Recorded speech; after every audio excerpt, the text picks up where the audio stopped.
All right, so fresh off the big meeting, the big North Korea briefing, we've got a lot we want to talk to him about with Texas Junior United States Senator Ted Cruz, now on our KTSA Window World Newsmaker line. Senator, good morning to you. Good morning, Jack. Great to be with you. I have to ask you, if we fund the wall with El Chapo's money, does he get a plaque in the wall, like, expressing our gratitude, or how does that work? You know what? Maybe we'll build a prison cell right in the middle of the wall. Oh, okay. All right. So that would be fitting. Give him a window on the world. That would be fitting. I love the idea. I think it's a great idea. I frankly don't believe that the opposition to the wall is that it would cost too much. Since when have people in Washington ever cared about how much anything cost? No, it has nothing to do with the cost, and that's Democrats posturing. That they're not concerned about spending money. These guys spend money on everything. What they are concerned about is they don't want to secure the border. The simple reality of Washington is Democrats support illegal immigration. They want more illegal immigrants. There's an old joke that you're not allowed to refer to them as illegal aliens anymore. Mm-hmm. Instead, the politically correct term is undocumented Democrats.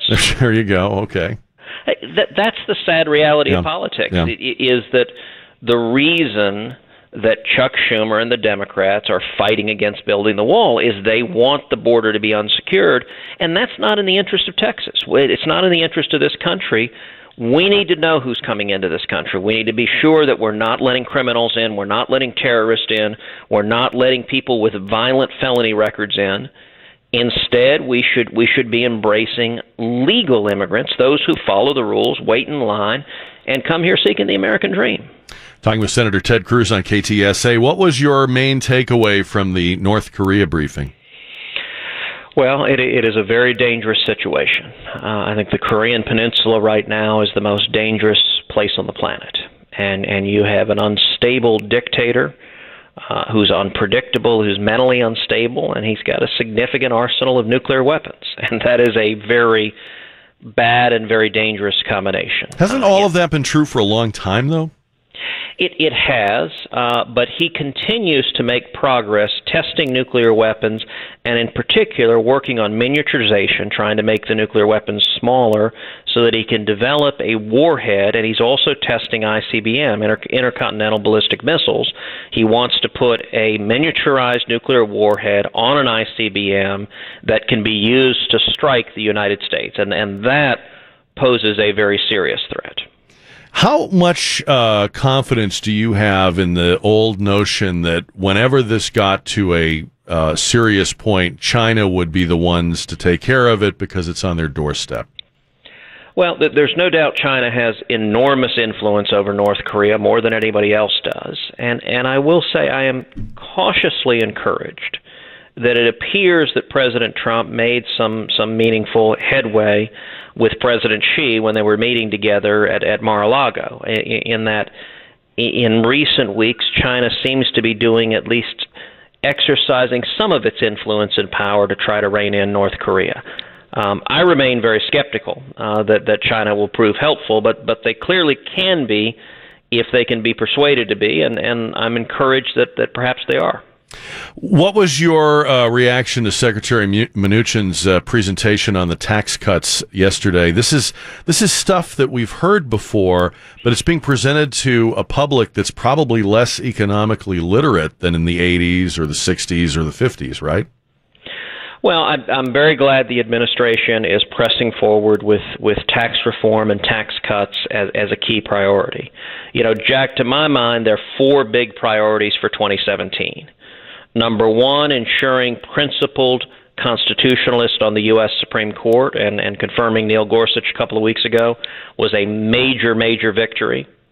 Number two is repealing Obamacare. We've got to honor that promise and commitment, and I believe we can, and ultimately we will do that. Number three is significant regulatory reform, pulling the burdens of Washington off of small businesses and job creators. And number four is tax reform. And I think the details of tax reform are very much in flux. The administration laid out some principles that they support. There's a different proposal in the House. There are different ideas in the Senate. I think we will see over the next several weeks and several months an ongoing and vibrant discussion between the House, the Senate, and the administration. And at the end of the day, I think we can get there and get to yes. I'll tell you, Jack, the advice that I've given President Trump on tax reform, it's two words: bold and simple. I think there is power in bold simplicity. Ideally, I would like to see a simple flat tax where every American can fill out your taxes on a postcard and we can abolish the IRS. That's what I'm pressing to do. And I think we'll see how this conversation proceeds over the coming months. If I can just quickly ask you one more thing. We're hearing some more talk about maybe proposing a breakup of the Ninth Circuit. It would make logical sense, but is it realistic? Can it be done?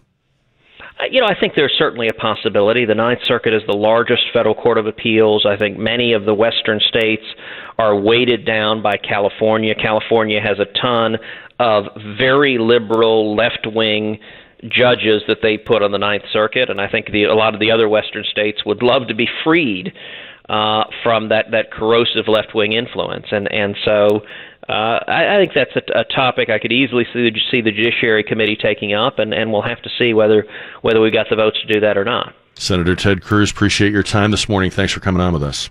Jack, it's great to be with you. Thank you as always. We'll talk to you again. And by the way, you'll be able to hear the podcast of that conversation